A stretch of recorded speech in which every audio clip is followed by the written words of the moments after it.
Okay, so today we're going to talk about flaps used in dermatologic surgery. These can be hard to wrap your mind around, so hopefully this helps you and we'll go through the high yield ones. So first we're going to talk about just definitions of different types of flaps. So what is an advancement flap? And does it change the primary tension vector? So this is the only one that does not redirect the primary tension vector, and it's limited by the degree of elasticity of the surrounding tissue.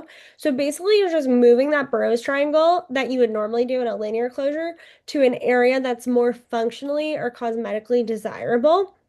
And examples of this are A to T, V to Y. We'll see a lot of different examples throughout this. What is a transposition flap? So in this one, you are redirecting the tension vector and you are taking unaffected skin and you're lifting it and leapfrogging it over normal skin to close your defect. So examples of this are a bilobed and a rhombic. What is a rotation flap? So this one, as the name implies, you're redirecting the primary tension vector along an arc, so rotating. And examples of this are like an O to Z, and then anything that has curved lines in it, really. Um, except for like a rhombic might kind of look like curved lines, but it just looks different, and we'll see pictures of it. What is a staged interpolation? So this one is like a transposition, but after 3 weeks, you have to take it down. So the classic example of this is a paramedian forehead. What is a random pattern flap? So this one does not have any sort of named artery in it. It's just perfused by anastomotic subdermal and dermal plexuses. And this is most flaps. What is an axial flap? So this is the one that's based on a name vessel, and there's really three main ones of these. So paramedian forehead, dorsal nasal, and ABB lip switch. Okay, so now we're going to look at specific flaps. So what kind of flap is this one? So this one is an O to U, or a unilateral advancement. And I tried to put as many pictures in here as I can to help you visualize, so feel free to pause as much as you need to. So these are used a lot of times by the eyebrow. Um, and you can hyper-invert the helical rim flaps to prevent notching. And it's also called a double tangent advancement flap. Okay, what about this one? So I like this one because the name makes sense. So you're advancing the helix of the ear to cover your defect. And your Burroughs triangle is down here at the earlobe where there's more tissue rather than up here on the helix where there's less tissue. Oh, wait, what is this one? So this one's called a tensile flap, and this is kind of a combination of advancement and rotational. And this example one is kind of a modified, but here's the schematic of the classic one.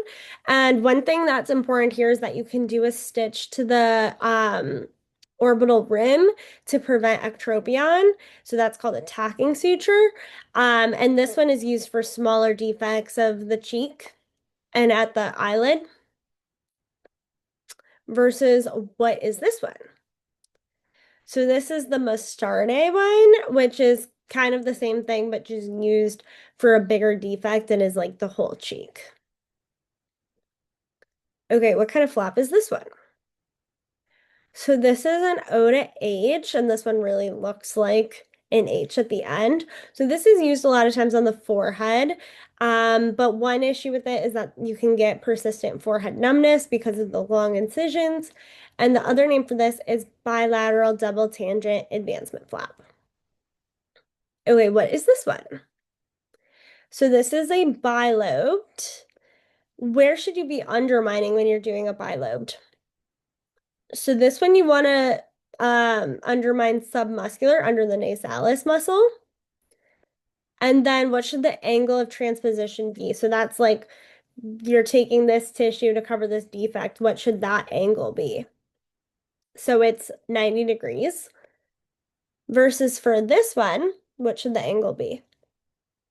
This one is a trilobed and it should be 140 degrees. So for the bilobe, see how in your final defect you have one, two lobes versus in this one you have one, two, three. That's why it's called a trilobed.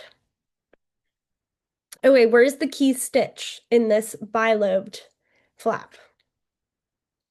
So it's A to B. So for a transposition flap, the key stitch should be closing the defect most distal. So this is your primary defect. This is the defect most distal once you cut along these purple lines.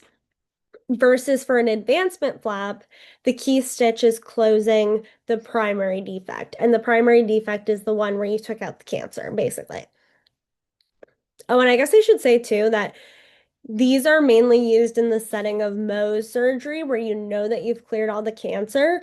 If you're doing like a normal excision, these are less commonly used because you don't know if you've got clean margins. And once you rearrange the tissue, it can be hard to go back and make sure that you have clean margins.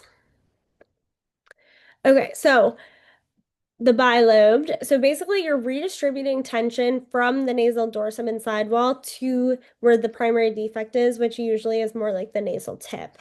So, like I said, the angle you want is 90 degrees, and you want to undermine in the submuscular plane to the nasofacial sulcus. Okay, and one issue that you can sometimes see with this is pin cushioning or trapdoor, which is basically when like it's raised up after.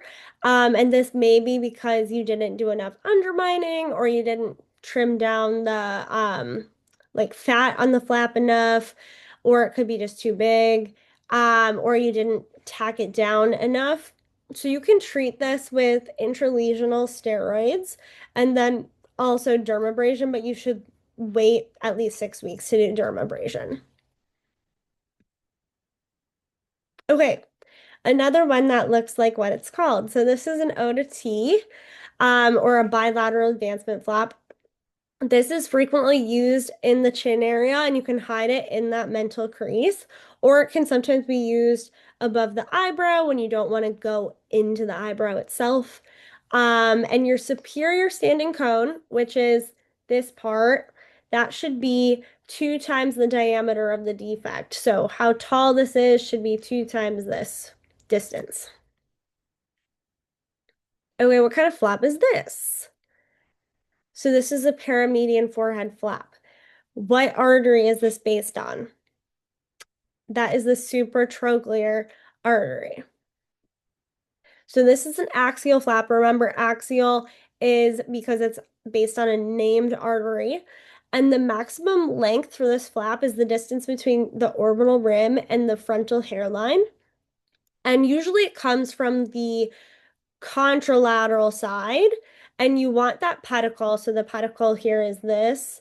You want it to be 1 to 1.5 centimeters. If it's too wide, the artery can kink and then it can cause disruptions in blood flow. And if it's too narrow, you might not actually get the artery. And then 3 weeks later, after, the blood flow has kind of established itself, you cut out this extra part, basically. And then you're left with the flap down here and you close up the defect up here. Okay, what kind of flap is this? This is an O to Z rotation, so those curved lines. Used a lot on the scalp because it's good for places that are not as elastic. And then it can be kind of big suture lines and it can be hard to evert in this area. What kind of flap is this? So this is called a Burroughs advancement, also sometimes called east to west, or single tangent advancement flap. Okay, what kind of flap is this? Think about the shape of this area. So this is crescent advancement flap.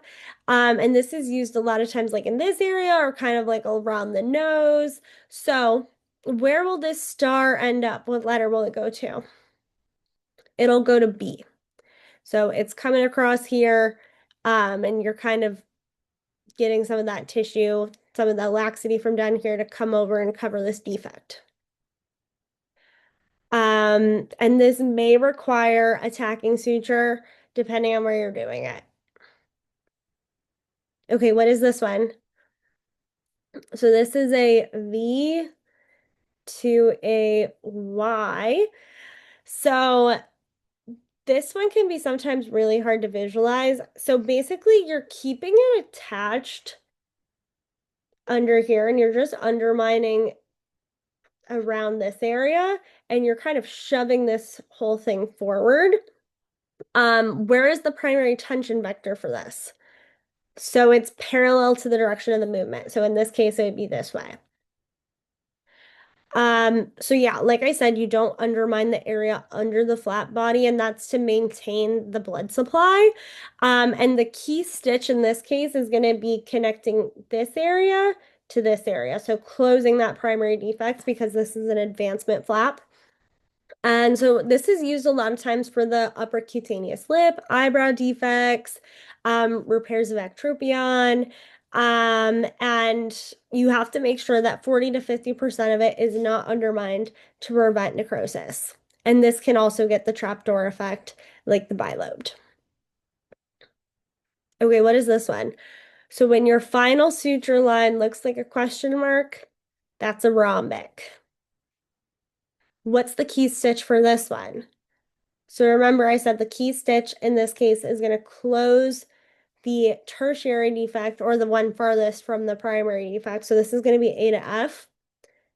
I guess it's not tertiary here. It would be like secondary, but basically it's going to be the one that's closing this area here.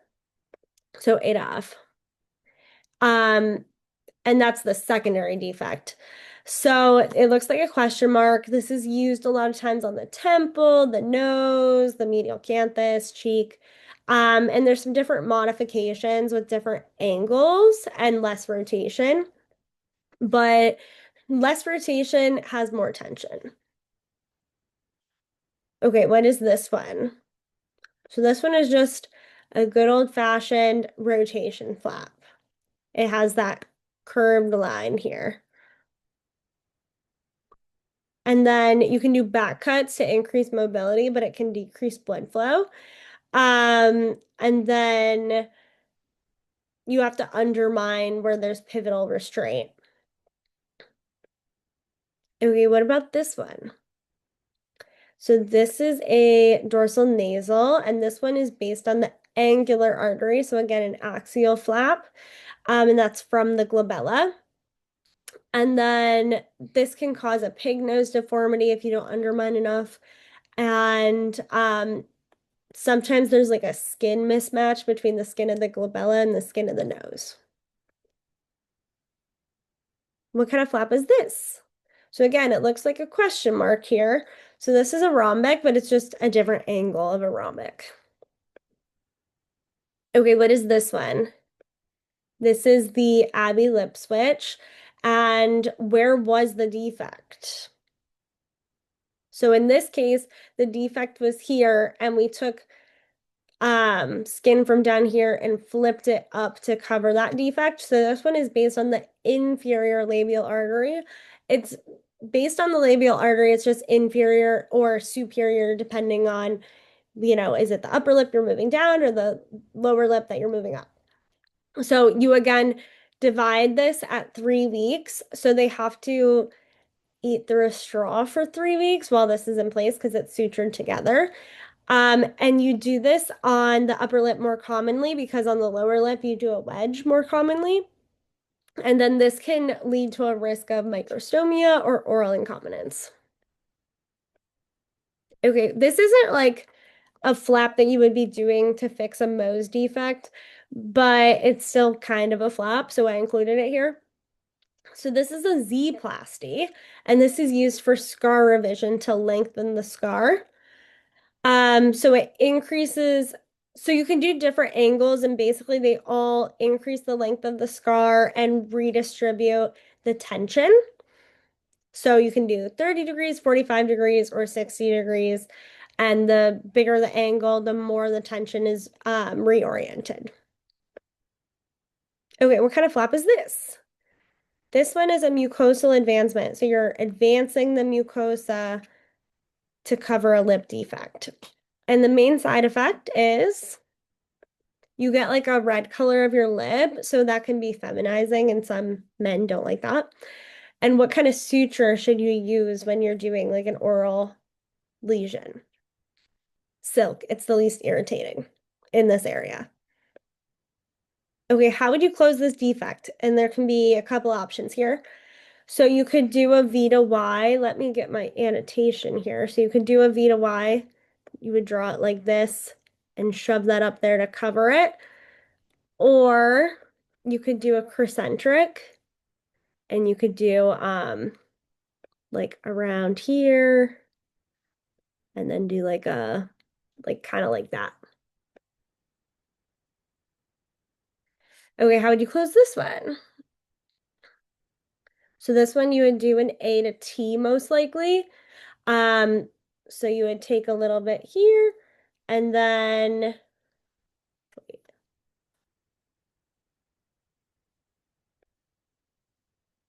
sorry, I got myself confused there for a second. But yeah, you could do a O to T, which you would do like this. You would draw it like this. Or you could do like basically just do one side of that, which would be an O to L. So basically like some sort of advancement flap here. How would you close this one? So this one you would probably do an O to H on, and you want to avoid lifting the brows more than 3 millimeters. Okay, now we're gonna point out where the key stitch is and different closures. So I recommend putting your finger on where you think it is, and then I'll have a little star up here. So where do you think it is in this one? So it's right there. So this is a V to Y. So remember, it would have looked like this. So your defect would have been here, and then you would have drawn it like so, and then shoved this forward, and then closing that defect is the primary stitch. Okay, what about here? So again, closing the primary defect, which would have been about here. What about in this one? So this one is a rhombic, so it's going to be closing the secondary defect, which would be about there. Your primary defect would have been here. Okay, what about this one? So again, closing the primary defect, which would have been here. So right there. Okay. O to H, your defect would have been here. There's your key stitch. And this one is the O to U. So again, closing your primary defect, which would have been about here. So your key stitch is here. And that is it. Hopefully that helps.